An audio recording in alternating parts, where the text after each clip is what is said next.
What's up, everybody? This is the Ikesinspirations podcast, and today I have a lovely guest named Lianne.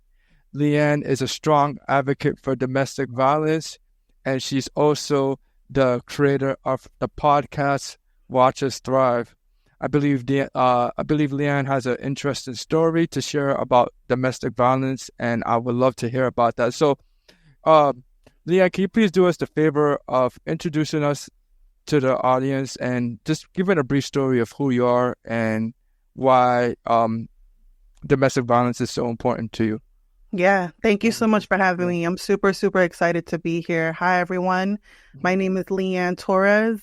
I'm a podcaster, I'm a speaker, and I'm also a survivor and advocate for domestic violence. During the COVID-19 pandemic, I was in an abusive relationship that almost took my life. It got very physically violent towards the end of it. I'm sure we're going to get into it as the, conversation progresses, but almost losing my life was the reason why I became an advocate, because domestic violence is something that I knew nothing about. I didn't grow up in a home that was abusive. I didn't know anyone in my immediate circle who dealt with anything like this. I only saw this like in the movies and on TV. Mm-hmm. But I always had that thought like, man, that can never be me.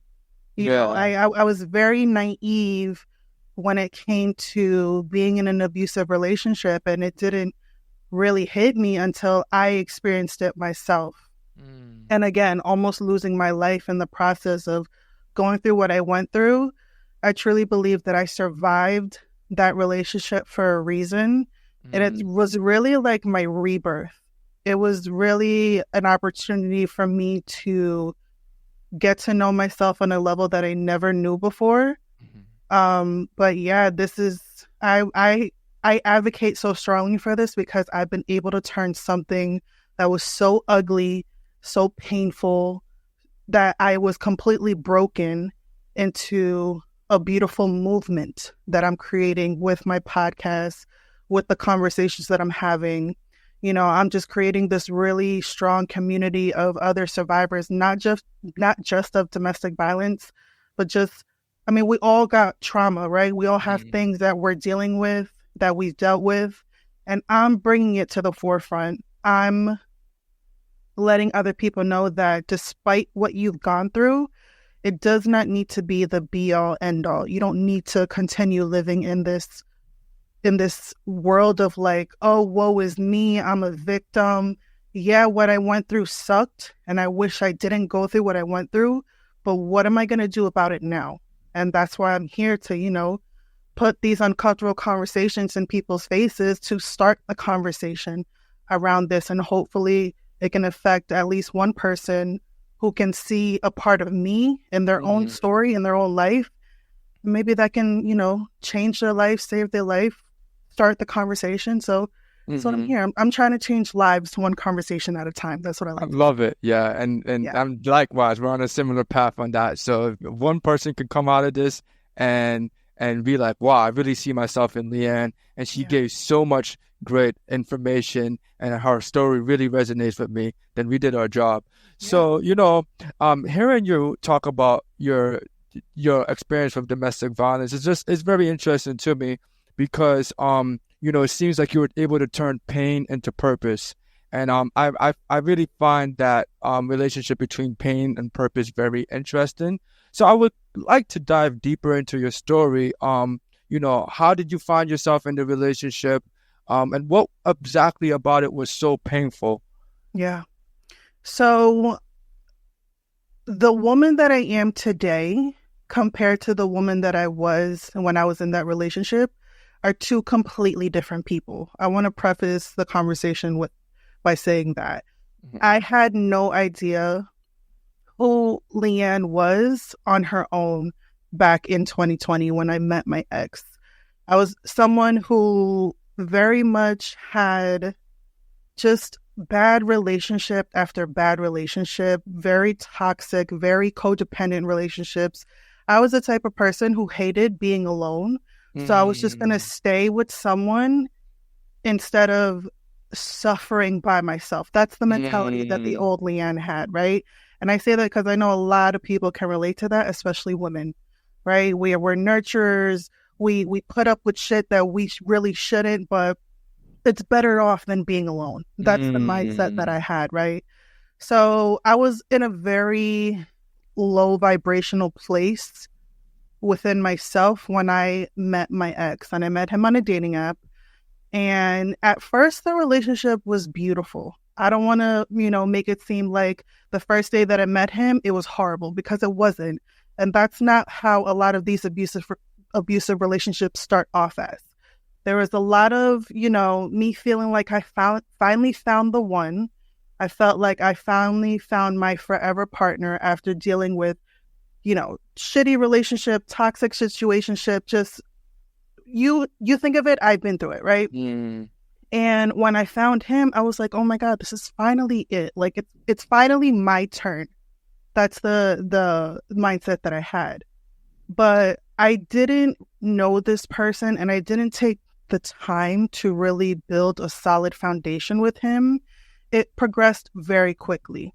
So we met the end of April 2020. About a month later, he moved into my apartment. We know what happened with COVID. Everyone was locked down. We were around each other 24/7.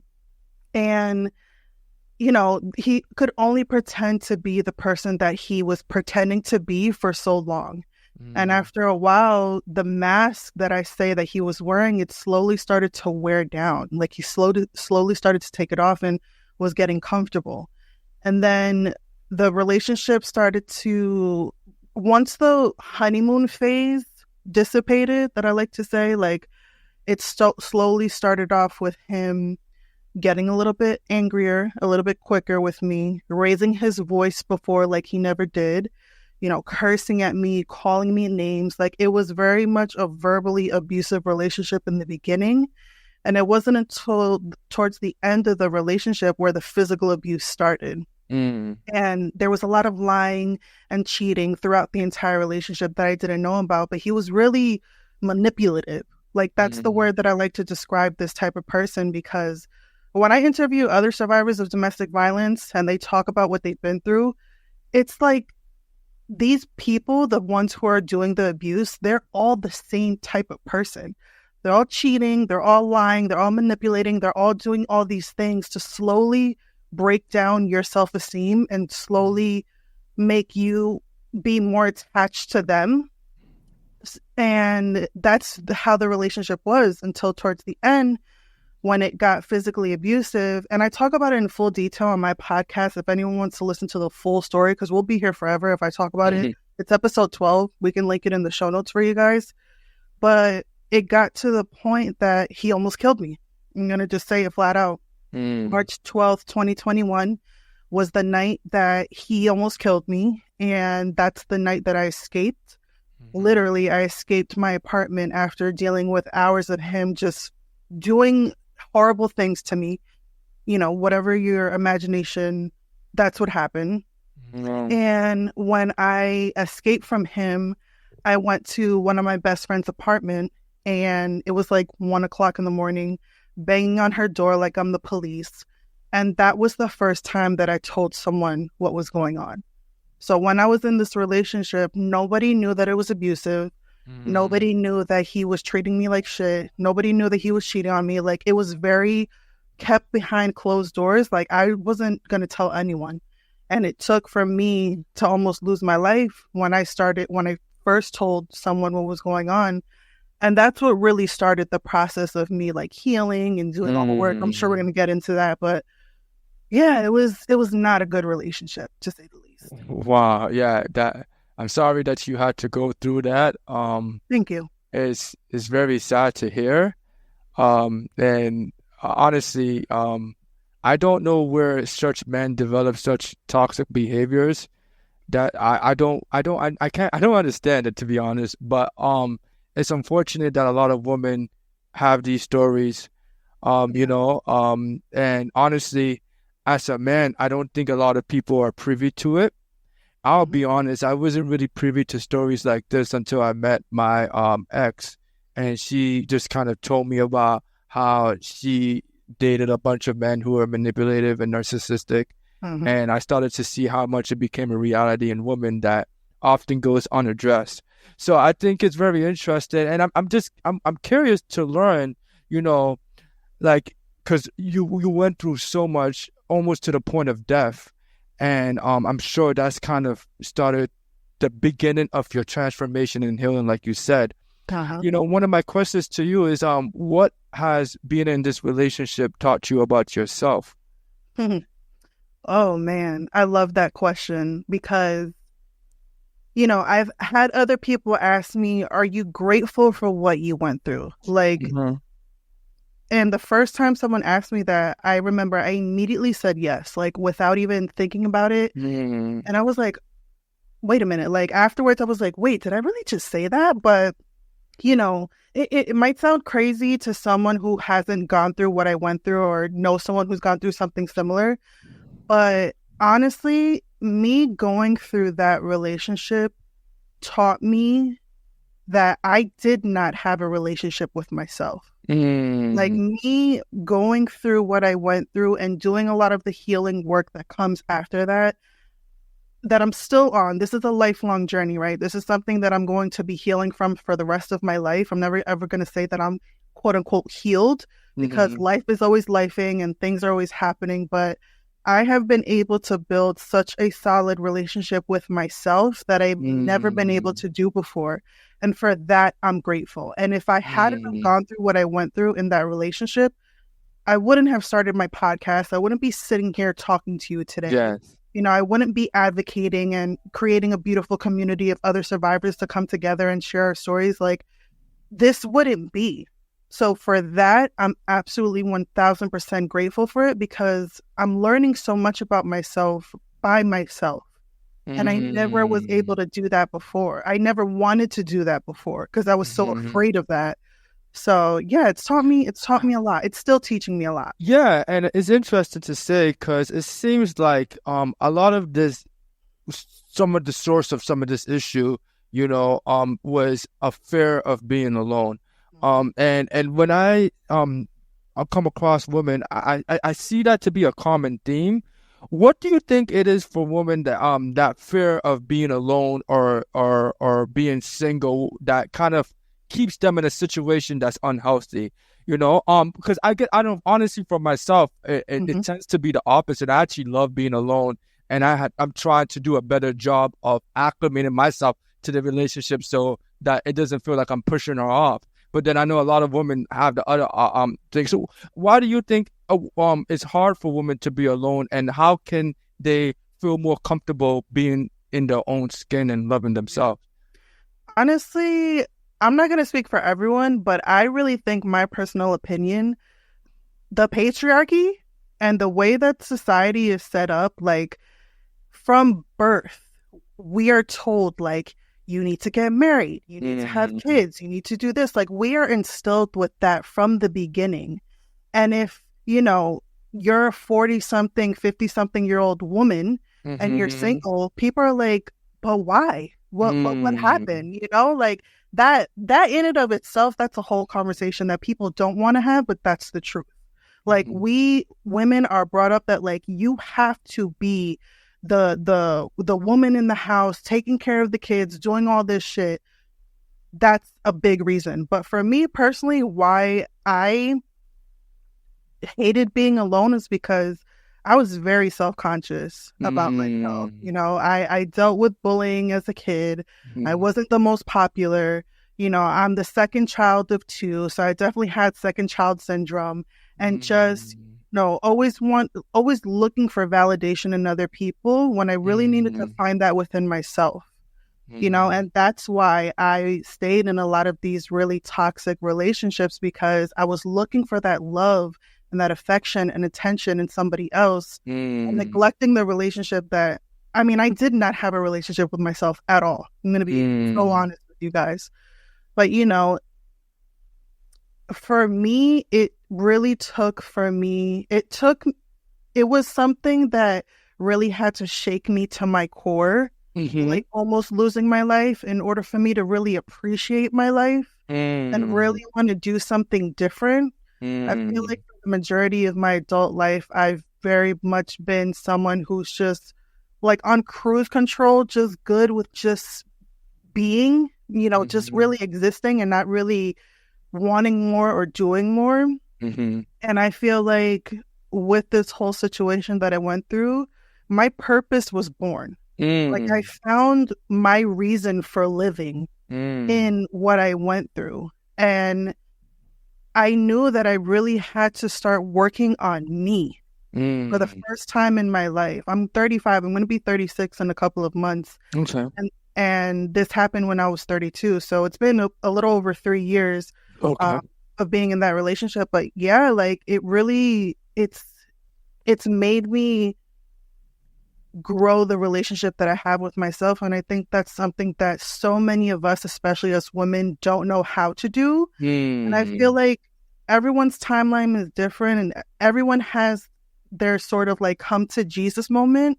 Yeah. And when you're ready to start working on you for you, and when you feel like it's time, like I'm not going to deal with this shitty ass relationship anymore, eventually you will get to the point that you're sick and tired of being sick and tired and you're going to do something about it. And that's what it was for me. Like I was sick and tired of feeling the way that I was feeling and repeating the same toxic cycle over and over. Like I needed to do something different when I wanted to do something different. And that's how the change started to happen.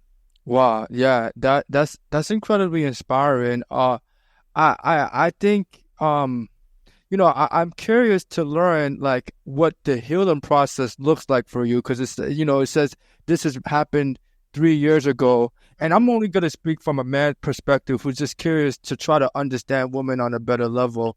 One of the problems that men tend to have in relationships, quite frankly, if I'm being honest, is when we go into a relationship with a girl who's had past baggage or past relationships, it tends to start to become like the past trauma gets passed into them. You know what I'm saying? And that it becomes a whole nother spiral where you might be with a good man, but you're so used to being treated one way that you don't know what it feels like to be in a space of a good person, Yeah. And so I'm just curious to learn, how do women heal so that they can put themselves in a position to be treated by a good man and not pushed off by a good man, or turned off? Yeah. Because self-sabotage is definitely a thing that happens in relationships. Again, I'm only going to speak for me. Yeah. I used to be the type of person who would jump from one relationship to the next. When one ended, I didn't want to deal with the pain. I didn't want to deal with the heartbreak. I didn't want to deal with the ugly feelings that comes with the end of a relationship or a situationship, whatever you want to call it.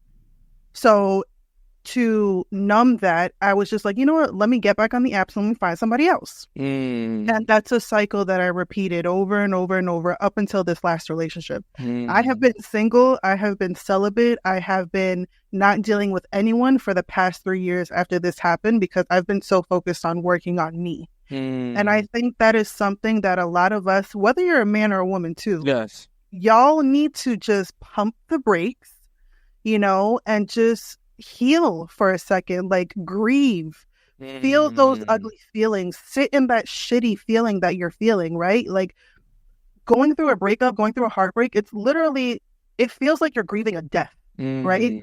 Especially if it's a long-term relationship, if y'all got history, y'all got kids, so many different dynamics, but it's not something that you should just hop from one relationship to the next. Again, this is my personal opinion. If you don't agree, okay, that's fine. But me, I knew I had to do something different. So what did that look like for me? Not dating at all, going to therapy, working with life coaches, like really leaning on support. Like I have such a strong support system who was there for me when I lost everything, when I lost that relationship. Like when I tell you I lost everything, I lost my apartment, I got fired from my job, I had to fly back home, I had to move back in with my parents, I had no money, like everything. When you want to talk about broken, I was completely broken. And that's when I knew, like, I can't heal from this by myself. So let me start working with other people to help me slowly build myself back up. But this is a process, y'all. Like, this is something, like I said in the beginning, this is something that I'm still healing from. I'm still dealing with. I was diagnosed with PTSD, post-traumatic disorder, which is something that a lot of survivors of abuse do have. And, this is something that I'm still dealing with to this day, but it's because I have such a strong support system. And I'm building such a solid relationship with myself, and I'm taking the time to not just find someone else. Like, no, we're not going to repeat the same things that I did before. And I think a lot of us need to do that, especially when it comes to leaving from these really shitty relationships. Like, you got to just take some time for you. You got to grieve. You got to cry. You got to scream. You got to feel the ugly feelings. You got to go through it in order to get to the other side, not get over it. You know what I mean? Yeah. So, when it comes to being single, I feel like there's like a taboo about being single, especially with women. I feel like with men, it's not, it's kind of hard. Like, you're single, it's not that bad. But like you mentioned, if you're in your 30s and your 40s and you're single, as a woman, people are like, "What's wrong with you? What? Like, what's their problem? Like, she must be crazy. She must be crazy, or like she's bad, but she's single. Like, this doesn't make any sense." Yeah. So like, I guess unfortunately there's a taboo against single women, and my question is, because I can understand how that singleness can make it hard to want to be alone and be alone, and then you're probably getting external pressure from your parents. Why aren't you married? You're in your 30s, blah, blah, blah. Like, you know what I'm saying? And I can only imagine how tough it is for you. So my question to you is, like, how do you thrive in singlehood despite all the pressure? Well, luckily for me, I don't have that outside pressure from like immediate family of being like, you're 35, why don't you have a ring? Like, my parents are not like that. They've never been like that. And I'm grateful, because that's not an added pressure that I would want to deal with on top of trying to heal from my trauma. You know what I mean? But thriving in my singleness, I think that just looks like, for me, slowly falling in love with myself. Like, really getting to know myself on a level that I've never been able to do before. Taking myself out on dates. I never did that before. I could never like go to lunch or dinner by myself, or go to the movies by myself. Like, that would give me so much cringe, right? Like, I couldn't do that before. But now, like you said, I enjoy my own company. Like, my peace after almost losing it, after not having it, my peace now is the most important thing to me. And I refuse to give that away ever again. I refuse to ever let someone come into my space, my safeness, my safety that I have created for myself. Like, if you're going to come with some rah-rah, like you're trying to disturb what I've built for myself, I'm not dealing with it. And I think I've been able to build that because I've taken the time to be alone, because I've been single and not actively dating and not having, random sex with people, like really focusing on who I am, what makes me happy, my podcast, meeting so many people like you, working out, going to the gym, doing painting. You guys can see in my background, like, I'm a very creative person, and I'm doing things that make me happy, and being able to every single day fall a little bit more in love with myself than I did yesterday, and I think that's so beautiful. I want every single one of us to be able to fill our own cups up. Like, I want my cup to be overflowing with love. And then when someone else comes into my life, you're just adding to it. But I'm not trying to get that from you to fill my own cup up. You know what I mean? Like, I'm so good with me. I don't need you to fill my cup up. But if you come, okay, yeah, cool. We can hang out. We can do this. But don't come trying to disturb my peace, because that's so sacred to me. Yeah, I love that. You're in a journey to find your own inner peace. I love that. That's one of the most important things for me. There's a quote that says, peace is happiness in motion. Happiness is peace at rest. And it's a quote that I love a lot. I'm also falling in love with the process of being at peace. However, I feel like sometimes society makes that hard, because to be at peace is often boring. It's not really going viral, or it's not really like the most exciting thing. Like, I'm not going to the club every night and like doing all that lit shit. Like, I'm just kind of at peace with myself. And because I'm at peace at myself, there's no void that I need in order to do some, like, to fulfill in myself. I don't need to go out and start drinking. You know what I'm saying? I don't need to start fishing for attention, because I'm at peace with myself. Which I think is something that everybody should strive to do. So I'm curious, because this is a difficult question, especially for someone who has constantly been in a cycle of bad relationships. How do you know that you're healed? How do you know like you're healed and you're not? Well, not, because I'm sure there's a lot of well-intentioned women out there who are generally trying to do the self-work, but may find themselves in a position that of another toxic relationship, and they're probably like, oh, I thought I'm healed. And same with men, they probably thought, yo, I was ready for a relationship. I thought I healed my trauma. Because just like you talked about heartbreaks, I recently went through a heartbreak, and it's definitely one of the most painful things that you can go through. You know what I'm saying? So it takes a lot of time to heal from that. So how do you know you're healed, or are you still healing? And what does and can you talk more about that? Yeah.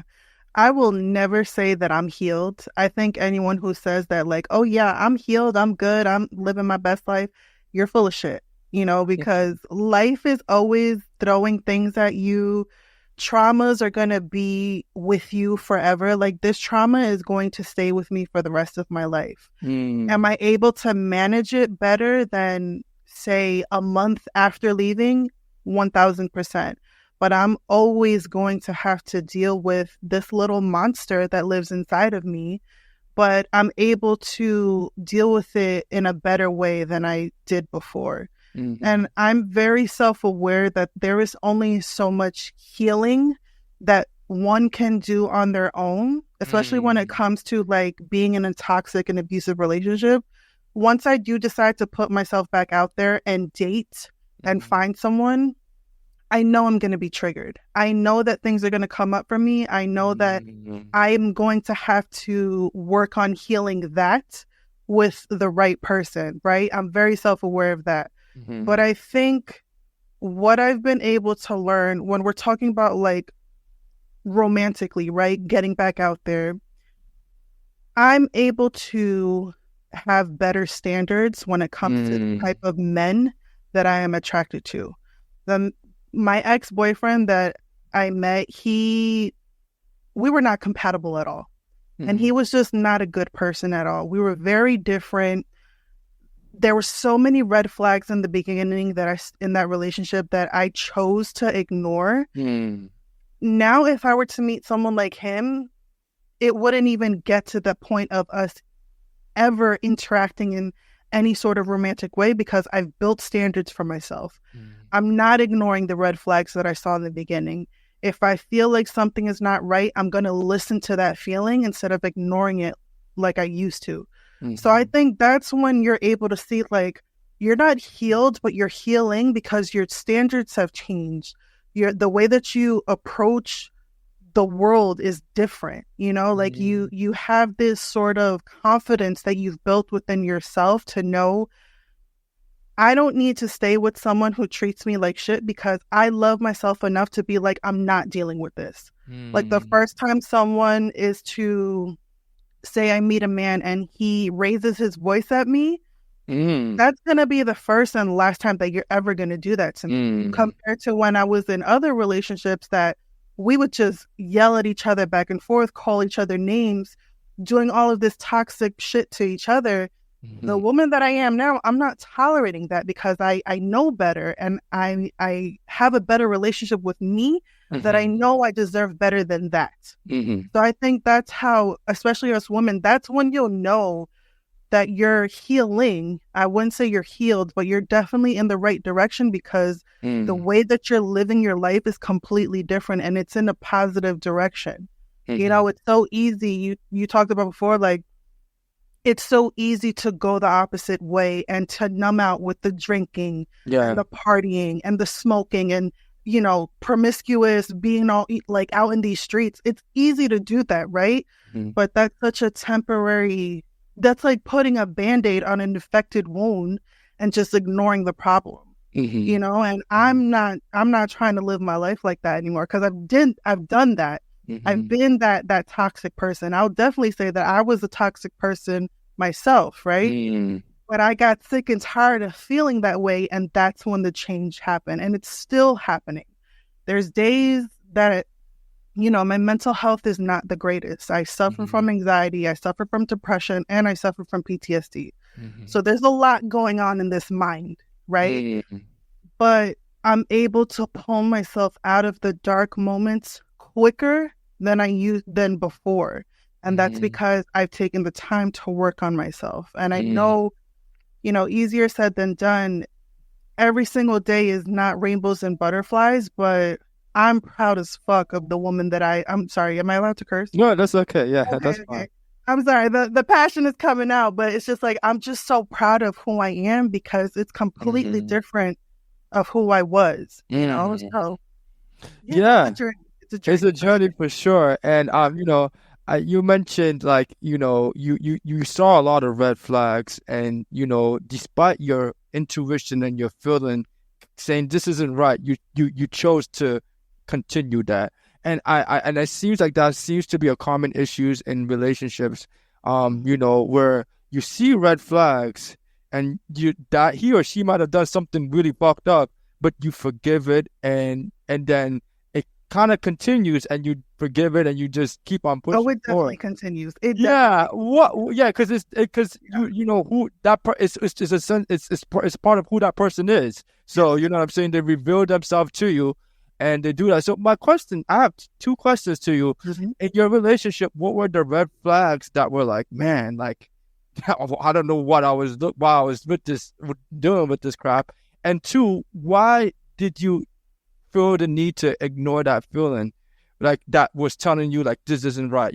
I'm not saying it's about, I've done it myself too. Yeah. We all have. No, we all. Yeah.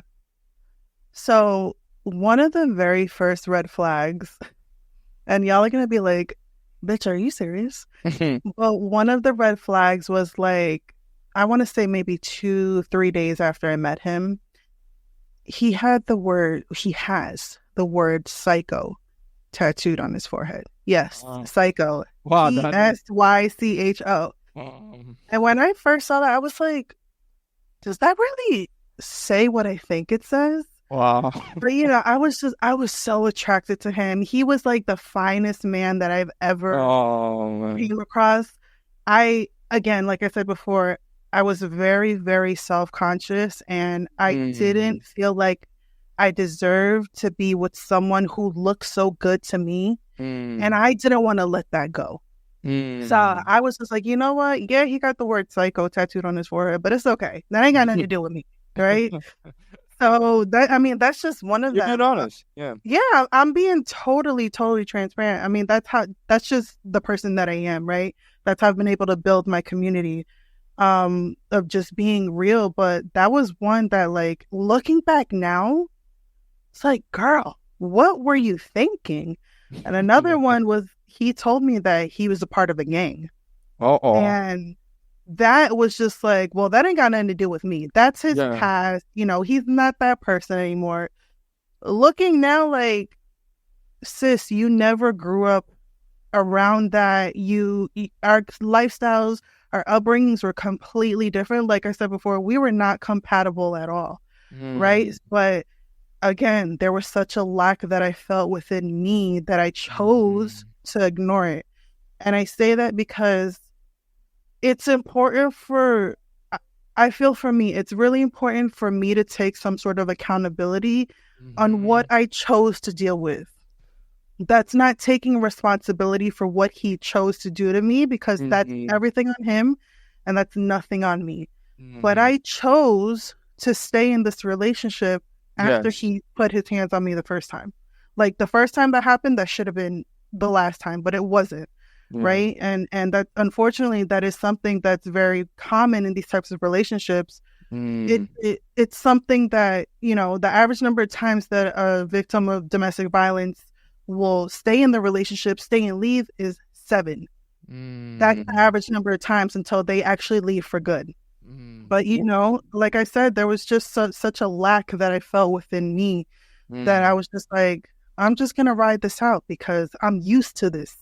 I've dealt with toxic shit before, so this is nothing new, And it's kind of even comfortable because it's kind of a recurrent cycle. So, I was gonna ask you, like, you went through a lot with your relationship, and I hate when this happened, but I forgot what I was gonna say. But so like you talk about the red flags and all that occurred, and so despite these things, you still continued, and that's okay. But now I remember what I want to say. I want to applaud you for taking accountability. I think that's such an important step to healing and becoming a better version of yourself. And quite frankly, I think when a woman takes accountability, it shows. I think it's a healthier step towards having a better relationship, not only with yourself but in the future. You know what I'm saying? And so, when it comes to taking accountability, what is it about accountability that who are people in your life that hold you accountable, or kind of call you out on your BS when you're like when you're just not acting right? Who are those people in your life? My daughter. Oh, yeah. I have a daughter. She's gonna be 15, so it's a fun age to have a little mini me. She thank God she wasn't around when I was in that abusive relationship, but she's very well aware of what I went through. And I mean, that's my bestie. Like, it's just me and her, right? And she's definitely one who calls me out on my shit, and I do the same for her. And thank you for acknowledging that. Seeing that I'm able to take accountability, because it's not easy, right? It's not easy for you to, it's easier for people to play the victim and be like, woe is me, like, oh my God, everything's happening to me. It's easy for people to feel sorry for themselves. And I'm not taking that feeling away. Like, I don't want to sound like a cold-hearted bitch. Like, no, I honor those feelings when they do come up. But I don't stay there, because what is that going to do for you? Yeah. It's going to do nothing but bring me down to the dark place that I'm very comfortable in being in, right? Like I said before, my mental health is not the healthiest. It's something that I'm working through. But I had to take some sort of responsibility to be like, I stayed in this relationship knowing that he was cheating on me, knowing that he kept lying to me, going through his phone and finding things that you shouldn't find when you're in a committed relationship. Yeah. But I still stayed. So that's the part that I had to take accountability on. It's like, sis, you didn't love yourself. Like, let's just call a spade a spade. You did not love yourself at all. That's the accountability on my part, not what he did to me, not him, choking me or putting a knife to my neck or, doing all these crazy things to me. That's nothing on me and everything on him. But I had to take some sort of responsibility on what I allowed and what I chose to deal with. And then how do we start to heal from that? Okay. Acceptance is the first major step in really healing, accepting the situation for what it is. And then you slowly start to do the work, like going to therapy, journaling, life coaches, all of those things. But I think accountability is a huge, huge, huge aspect that a lot of people don't want to do because it's uncomfortable. It's really looking in the mirror and looking at your own shit, right? Looking at the pain, looking at the wounds that you're dealing with, and then accepting it for what it is, and then starting to heal from it. Yeah, I completely agree. And it's really pleasant to hear you being accountable. I think it's a testament towards your growth. I love accountability. The way I look at accountability is when I'm putting all the blame on myself or holding myself accountable, I'm giving myself the power. I'm not giving the government the power. I'm not giving racism the power. I'm not giving my ex-girlfriend the power. You know what I'm saying? That's how I look at accountability. I had the power to control the situation, and I either succeeded or I failed. And so that's why I'm so big on accountability, because it's a form of self-love, honestly. Although I feel like it's hard to look at it like that, because it could feel demeaning. It can feel like you're criticizing yourself and you're being too hard on yourself.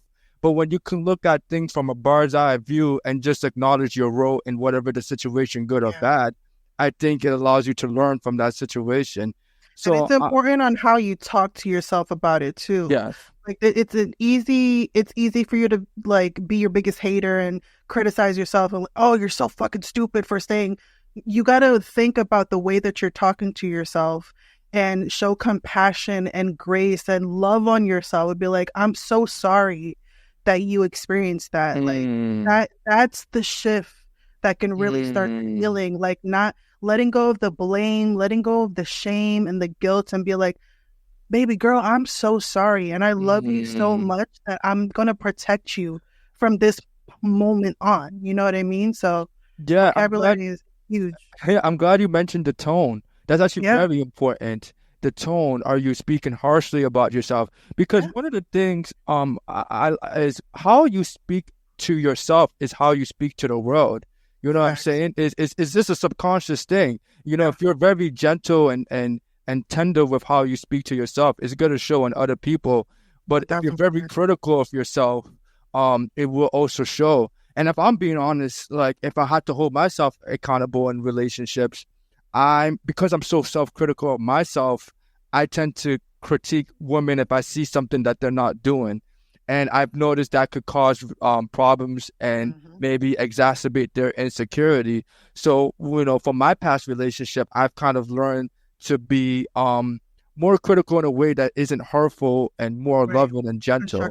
Yeah. And I think for me, because I'm very blunt and direct, that could be an issue with some people. And I'm kind of learning to be more sincere in my critiques and more gentle, so it doesn't come off as harmful. You know, but these are all the things that you have to go through to learn. Yeah. And that self-awareness is beautiful. Like I want to honor you for that, because especially as a man saying that, right? Like it's not easy, but the fact that you're so self-aware of it, yes, if it happens again, like you're able to be like, you know what, I'm sorry that I said that. I should have said it this way, instead of being like, nah, I'm standing on business and this is what the fuck I meant. Yeah. You know what I mean? But it's just the way that you say things and how you say it. It can have such a profound impact on someone. But you being self-aware enough to be like, yeah, I fucked up before, but I'm actively working on bettering myself.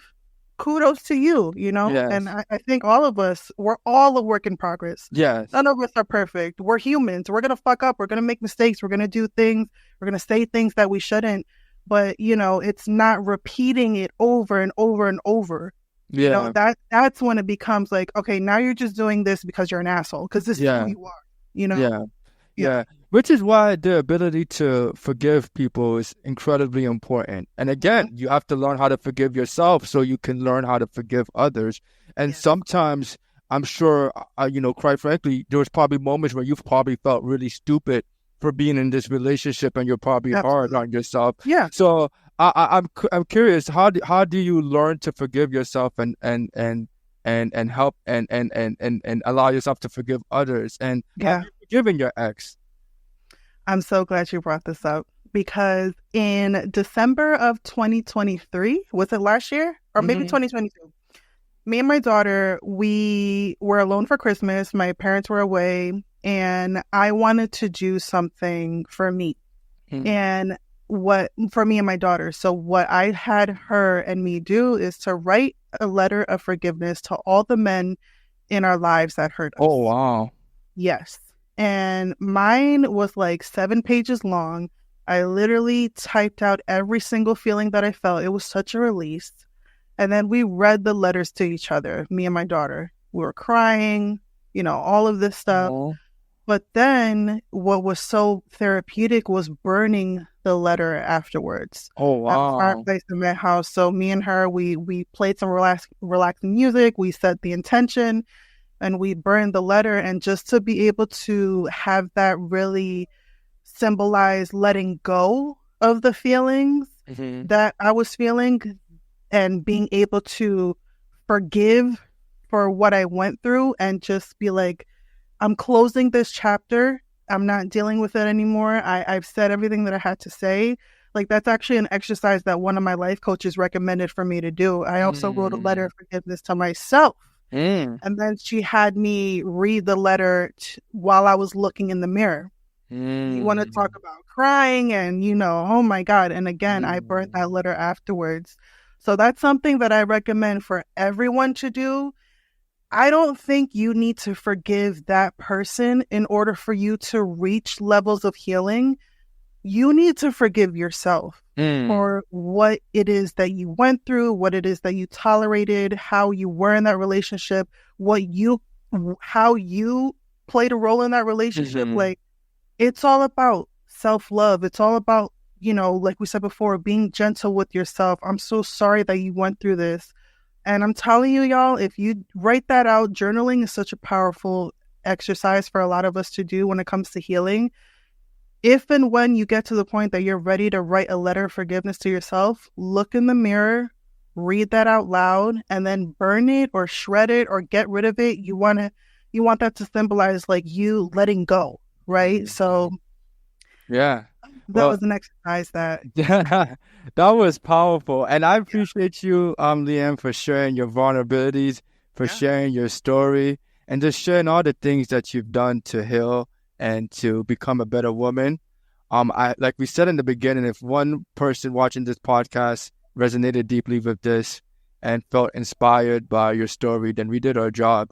And hopefully that inspires her or him to take action and make a more positive decision towards the relationship. So, Lianne, for those who are curious to learn more about your platform, or maybe want to even reach out to you because they find you really interesting, how can people reach out to you?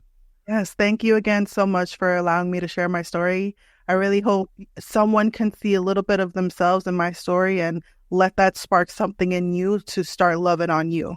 That's what I really want to leave the people with. The relationship that you have with you is the most important one out of all of them, and it really sets the tone for every other relationship that comes in your life. So let's start loving on ourselves a little bit more, okay? So if you're loving my vibe, if you want to listen to my podcast, you can follow me on Instagram at Watch Us Thrive Podcast. That's where I hang out the most. I'm also on TikTok under the same handle, and I'm on YouTube, Watch Us Thrive Podcast, where I post all of my video episodes. So if you're a YouTube person and you want to watch it instead of listening to it, definitely check that out. And everything is on my website, wutpodcast.com. My blog is there. My episodes are there. If you want to be a guest on my show, you can contact me there. I'm always looking for people to come on and share their own stories of turning your pain into power. And most importantly, you guys can listen to my podcast. It's called Watch Us Thrive. Brand new episodes are dropped every Tuesday.